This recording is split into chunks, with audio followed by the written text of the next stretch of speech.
The Tipping Point with Mike Tipton is brought to you by Dubby. What is Dubby? Dubby is a clean energy drink that is made to give you focus with no crash, jitters, or angst like those other energy drinks have. They also have no maltodextrin fillers and don't use artificial dyes. Dubby contains vitamins, amino acids, a nootropic, and 150 milligrams of caffeine. Dubby's products are made in the USA in an FDA-inspected facility that strictly adheres to GMP manufacturing guidelines. All of the flavors are unique and custom-made by Dubby, and you'll never taste our taste anywhere else. The best part about it is they're affordable. Dubby's drinks come out to about $1 per drink, much cheaper than Starbucks or any of those canned energy drinks. To learn more, visit w.gg.com/discount/MRTipton33 and place your order today. Use promo code MrTipton33 and save today. Dubby Energy, be better. What's going on, everybody? I want to tell you about my new friends over at Cleverman. Visit them online at becleverman.com. What they gave me was the energizing face and beard scrub along with the Cleverman face scrubber. And trust me when I say this, the energizing face and beard scrub smells amazing. Combining it with the face scrubber, making sure that your boy was looking as good and sexy as possible, opened up a whole different sensation in my face that I haven't ever felt before.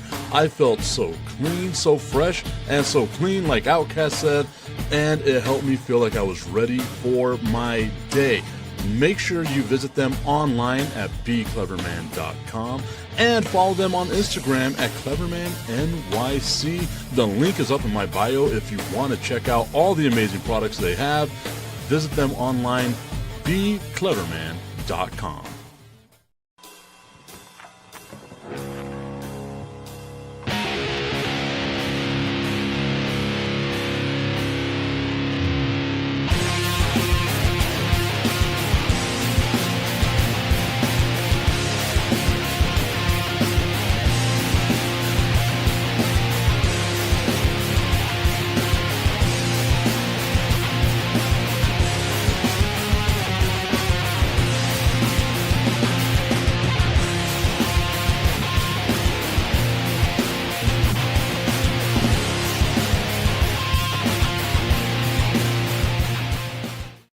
It is a TIP VIP Friday. Mike Tipton, Augustine Pimentel. Augustine getting in on the red eye last night to make sure that he was here to do the show, flying in from Mexico City so that he can be here to do the show, simply so that he can shit all over Victor Wembanyama, as what we were talking about in the beginning part. Before we started the show, we had like 4 minutes of pre-show, and it was Augustine getting ready to just take a huge shit on Victor Wembanyama. I see that Tommy's tuned in already. I know that Tommy's going to like whatever it is you have to say. So go ahead, Augustine. Start my day this way. Good morning, everybody, and welcome to the Tipping Point with Mike Tipton and special guest, me. And this is how... If we keep pointing to each other, it's got to be this way. Okay. Now it's like... Stop it. I know you don't want me to get into the subject because, getting on the plane, I was tired, long day. You saw what I had for lunch. It was pretty good, but it was different. It was good, but different. Here's the thing. Getting on the plane, sitting down, looking to my left, somebody looking at me going, "You're not going to say hello?" And I go, "Hey, man, how are you?" Ex-UTEP, really good friend, Miguel Ayala, who's now the coach at Franklin. One of the coaches, not the coach, one of the coaches at Franklin. And we were talking about, how NIL changed the game. It would have been nice when he was saying that it would have been nice for him to be at this era.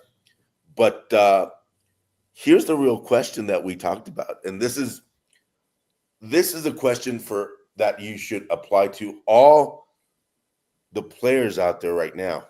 And I specifically pick you out because I think Wembanyama is not at that level.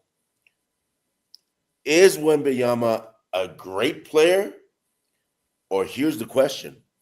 Or is he an elite player? There's a big difference. There's a huge difference between those two. And this is what I want. Is Edwards great or elite? Is what and Tommy, I apologize. Was Nowitzki a great or an elite? So I think you got like a couple of things there, right? Like that's where we have to bring context into things.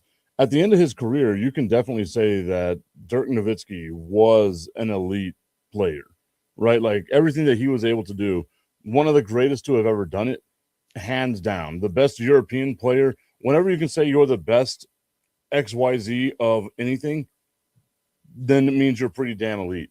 Whenever you look at like Anthony Edwards, I don't think that you can say Anthony Edwards is elite yet just because he hasn't done anything to kind of prove that to you, right? He's also been in the league for what, 6 years, 7 years, around that time frame, right?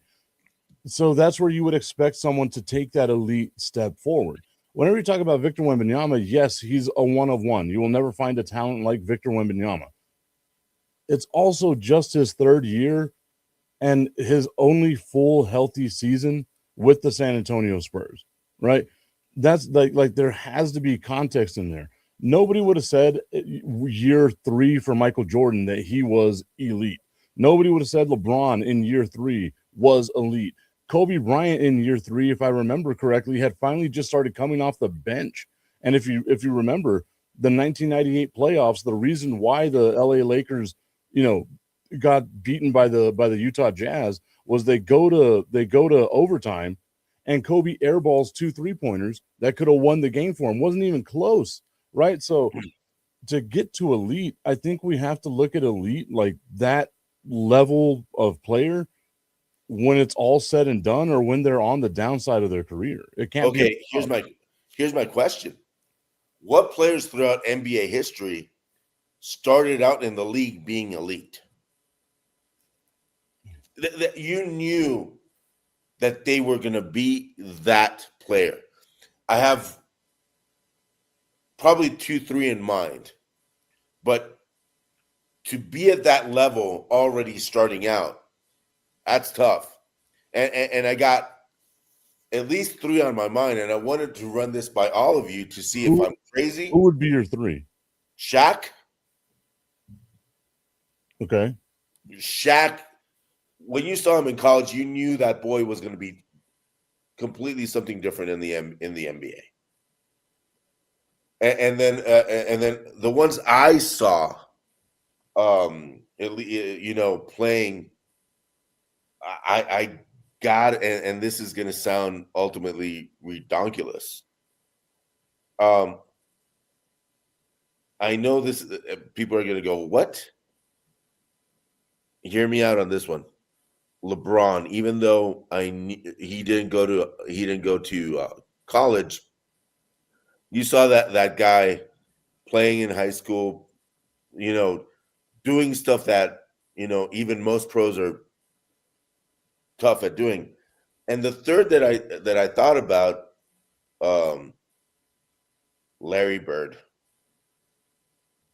Larry Bird, when he was at college, granted, I didn't watch that much basketball when I was that age, but looking back at Larry Bird's first season, you knew he was going to be elite.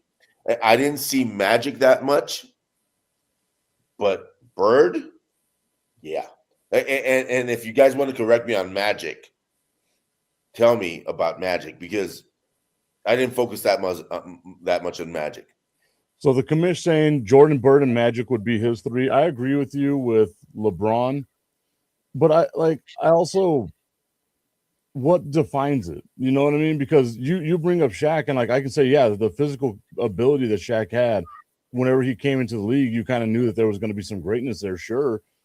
Do you not forget, like he was, especially early on in his career, owned by Akeem Olajuwon, owned by Patrick Ewing, owned by David Robinson. Like the first 4 to 5 years of Shaq's career, he wasn't the premier center in the NBA. You can try to say 3, but in year 3, he made it to the NBA Finals and was undressed by Hakeem Olajuwon.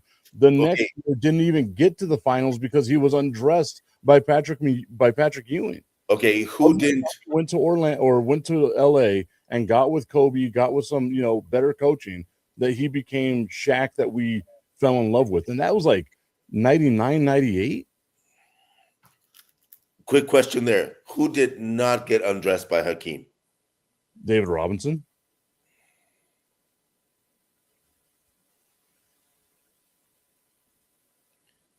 They talking about two. They undressed each other. Whoa, calm down. But like, hey, no Bistrilla on the show today. But like it to me, it's like not as cut and dry. Like if you're just going off of like the physical ability, then yeah, of course, Shaq, LeBron, Wilt Chamberlain, right? Like you knew that Kareem Abdul-Jabbar, when they came to the league, they were going to dominate the league. But notice how they have just like a physical ability that not everyone had. The reason why Jordan was drafted number 3 overall is because, people thought Charles Barkley was going to be better because he's a power forward, and that's what the game was at that point in time, right? So, like, did they live up to the expectation? Yes. We've seen a lot of guys come into the league. Greg Oden's one of them that had like a big physical stature. Michael Olowokandi is another one that, Yep. thought they were going to be great dudes because of just the way the bigs played, and they wound up not being good at all. So I'll give you a name that everybody considers elite, and I don't consider him elite. He's a great player, but Embiid. I don't think I would challenge that anybody thinks Embiid is elite. A lot of people out there, elite. I'm like, no. I think you can only have like 1 or 2 elite guys per generation, right? Like for the 60s and 70s, you could say that was Bill Russell and Wilt Chamberlain. In the 70s, you can say it was Dr. J. Who? Dr. J.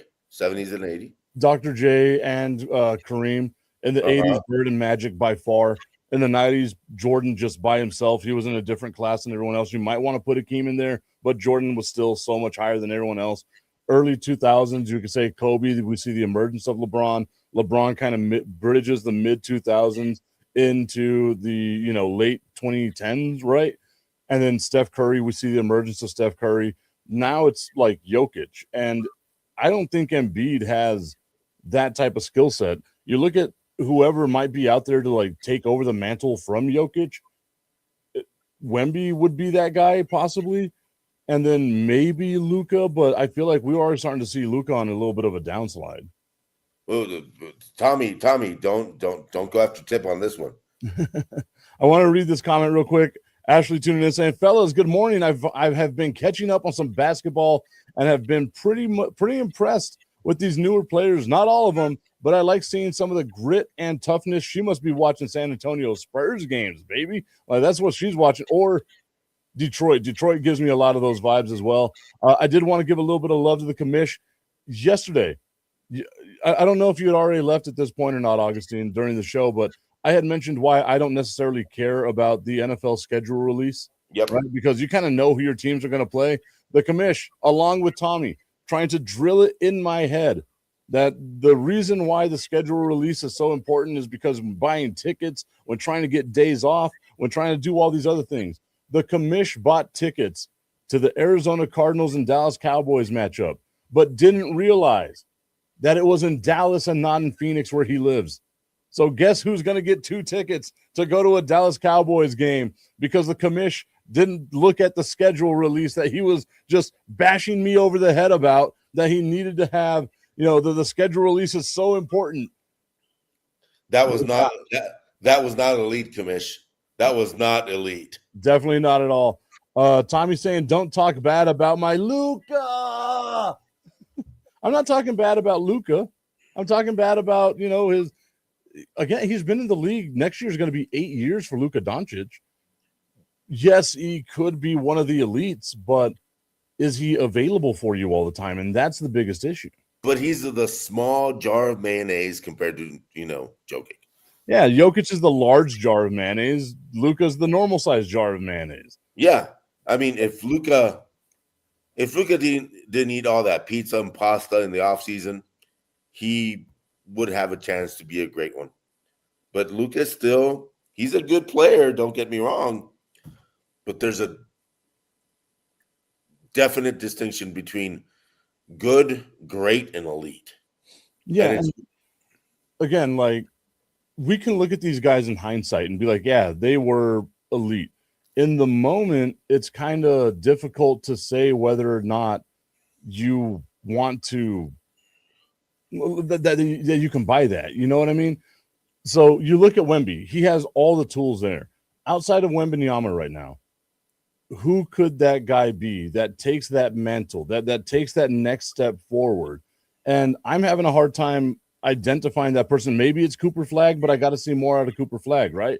yeah, Maybe it's Shea Gilgeous-Alexander, but I don't think his game translates to being a game that people want to watch because of the way that he's a free throw merchant, right? Like we can just say what it is. He goes, he gets fouled, he gets to the free throw line, he gets his buckets. Not hating on the game, it's just not pretty. And if you hated James Harden, you have to hate Shea Gilgeous-Alexander because they're basically the Spider-Man meme.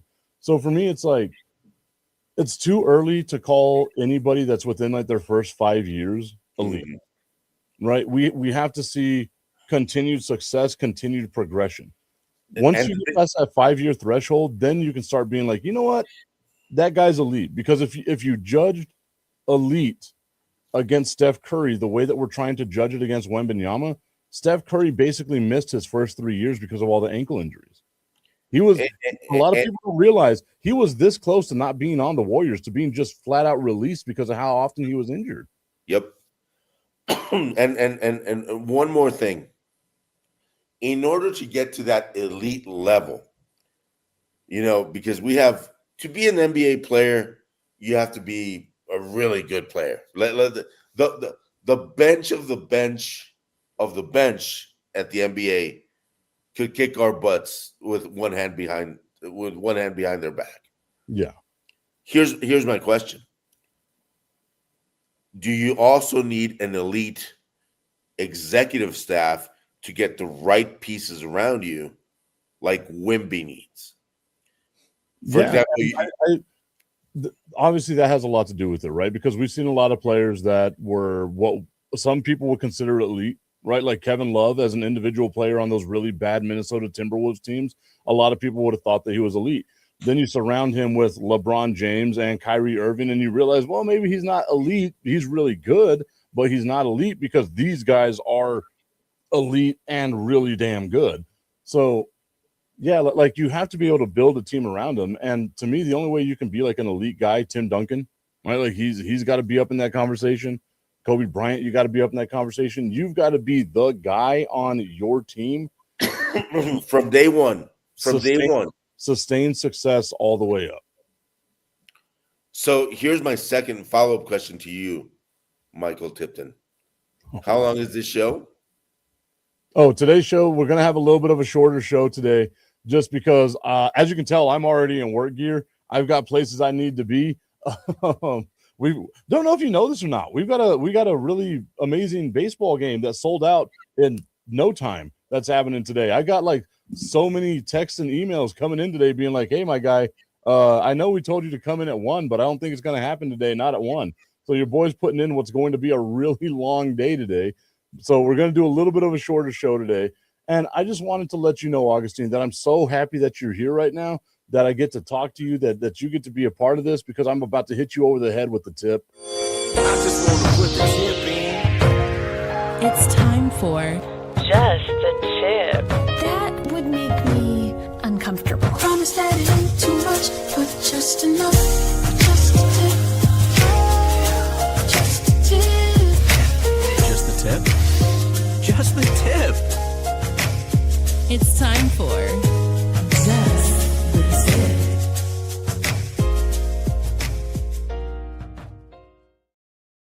Just the Tip is brought to you by our friends over at www.myhappynuts.com. Augustine, you know as well as anybody that it gets hot, it gets muggy in El Paso.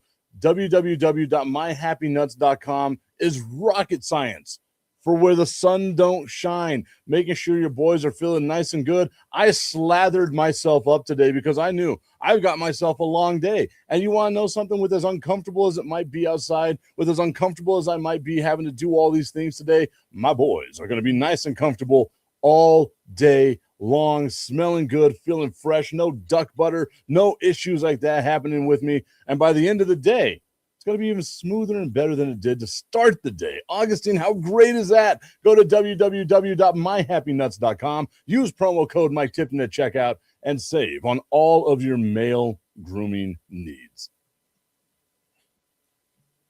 That was elite. That was generally, yeah.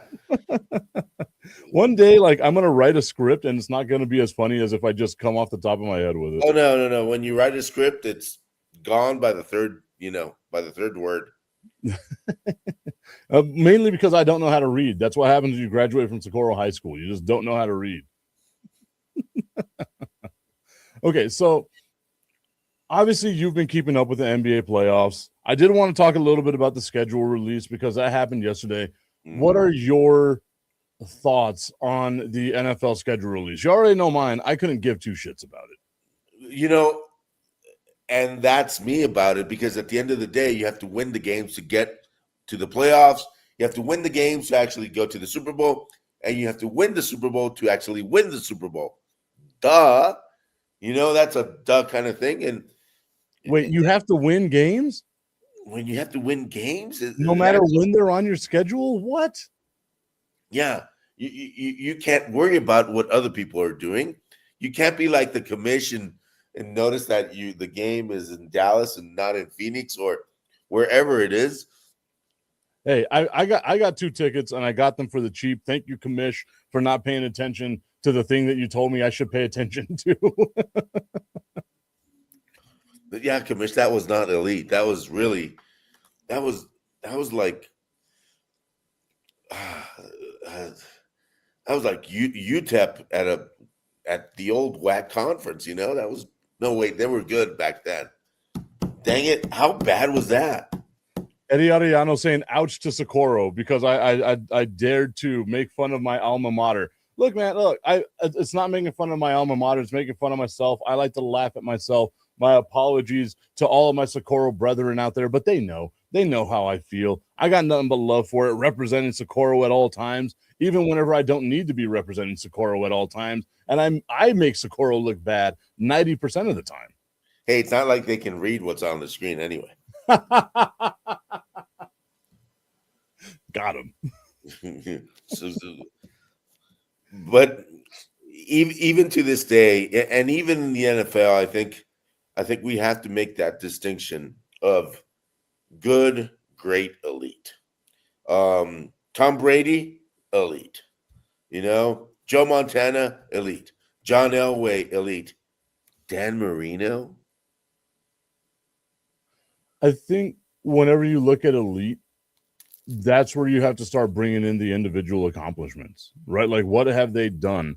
And I think that a championship has to be one of those defining factors, whether you're elite or not. But then look at it at baseball. Barry Bonds, we can say is elite, but he never won a championship. And again, I'm one of these people, like, I don't put a lot of weight in championships because it's a team sport.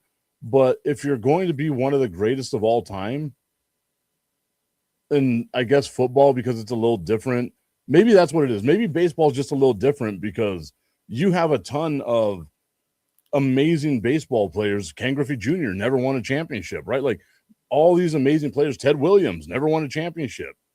Like, you can go down the list of, Hall of Famers, certified studs that never won a championship in baseball. I don't know if you can necessarily do that in football outside of, like, Barry Sanders, maybe. So is Barry Sanders outside of the elite conversation because he never won a championship? I think we got to define what makes a player elite. You know what I mean? And that, putting that baseline, that's probably the hardest part of any of it, because here's a question. Was Terrell Davis an elite running back? No. He was really good for a short period of time. I think elite has to have staying power, right? Like, a lot of people hate on him. Emmitt Smith.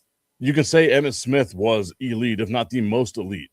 The 3 championships, the 18,000 more rushing yards than anybody in the history of the game, more rushing touchdowns than anybody in the history of the game. That is an elite running back. Yes, you can say how much of it is the Cowboys' offensive line. I assure you, Emmitt Smith would have been great on any team. No, but we go back to the question of how good was your front office as well. Yeah. So here we're making that distinction, Tip, at least football and basketball, that in football you really need that great player with that great supporting cast, which was Emmitt Smith. And we go to Wembanyama when he doesn't have that supporting cast yet, but he's got Spurs fans believing. Yeah. And how elite is that? If one player can make an entire fan base go, yeah, we have a shot. Even the ones that aren't fans think that the Spurs should win this year's NBA championship. I don't care what anybody says. When you got a player that's the equivalent of a xenomorph,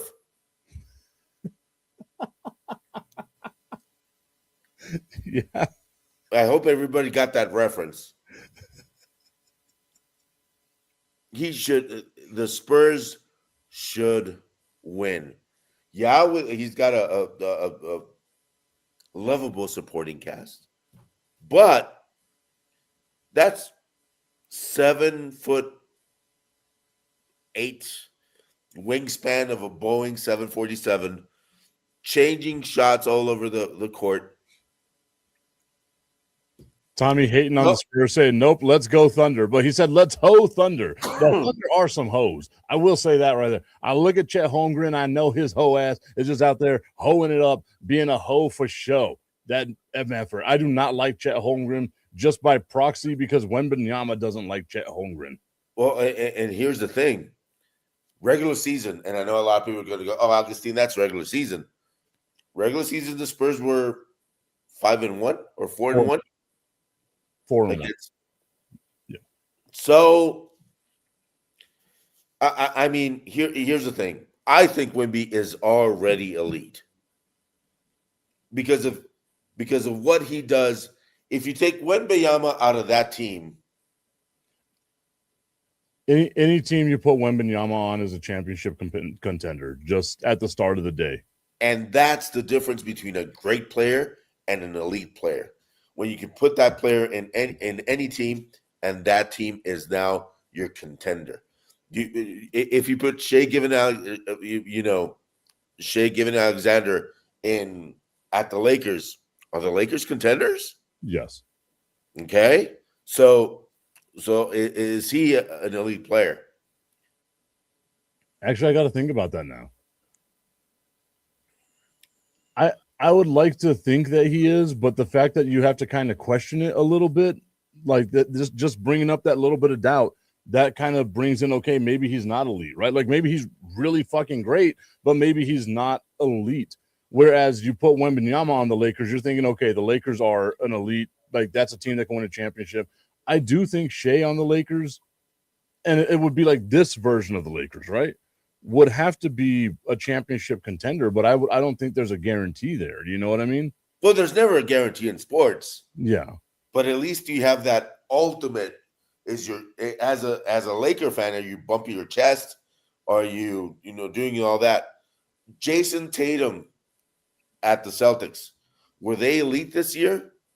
No. The Celtics? No. Would have they been better with their superstar, without that injury? But I mean, honestly, I think out of the two of them that are there, Jaylen Brown or Jason Tatum, Jaylen Brown might be the more elite-esque of the two of them.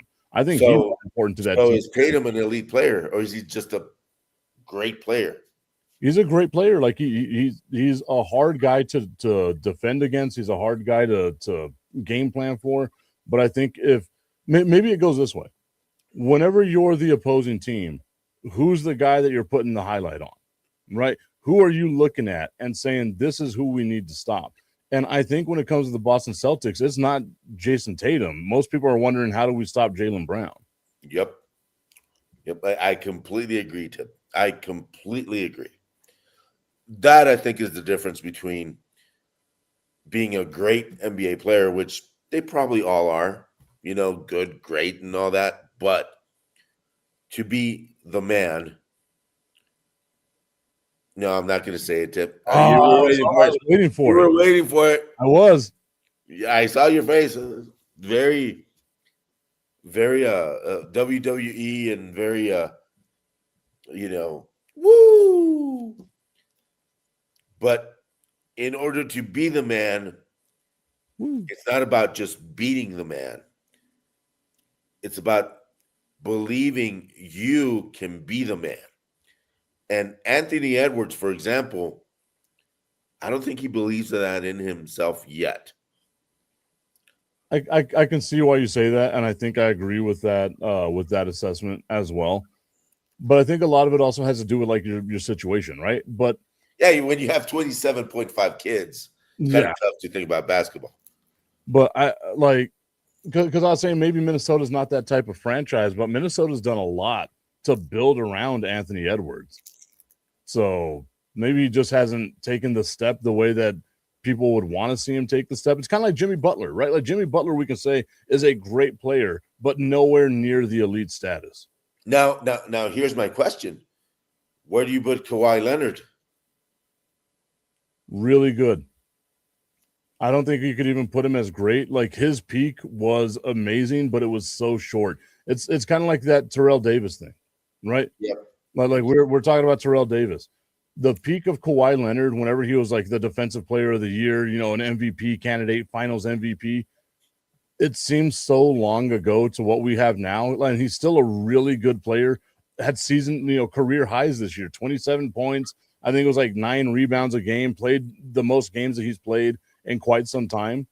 But if Kawhi Leonard's on your team, you don't feel like you're an automatic championship contender right now. It's kind of the same with like Paul George, Joel Embiid, like a couple of guys like that. You put Jokic on somebody's team. Like if you put Jokic on the Mavs, Tommy would be like, that's a team that's going to win a championship within the next year or two. Okay. Here's a name that people forget. And I think the guy's a great role player, but I want to hear what people think. Robert Horry. Yeah, I mean, and that's the thing too, right? Like knowing your role. Robert Horry is without a shadow of a doubt. Well, I was going to say like a shadow of a doubt, like the player who knew his role the best. I think that's Ginobili. Like people don't realize if Ginobili had been a selfish basketball player, he could have easily averaged 30 points a game, man. He was coming off the bench, doing what was best for the team, and was still a Hall of Fame type player. Robert Horry's that same kind of guy. Robert Horry knew what he had to do to win rings. And he was going to be really good at what he had to do to win rings. And he retired with fucking 7 of them, right? Like it's insane to think about that Robert Horry has that many championships. But, but okay, like, are you elite? Is it now a conversation of, are you elite at what you do or are you elite overall? Because if you look at like Robert Horry, he would be elite at what he does, right? As a role player. Him, John Sally. A lot of people don't give John Sally the love and respect that man. Put some respect on that man's name. But like guys like that who know what their role is and play that role absolutely perfectly. Bill Laimbeer. Bill Laimbeer is that guy. I just don't like Bill Laimbeer. Fuck Bill Laimbeer. And it's not like a Pistons thing. It's just like he has just such an off-putting personality. I just gave John Sally love. Dennis Rodman, another one of those guys. Like he knew his role. Sure, you knew you were going to have a headache with him, but you knew you were going to have a fun time and you were probably going to win. You knew you weren't going to be out-rebounded. That's for sure.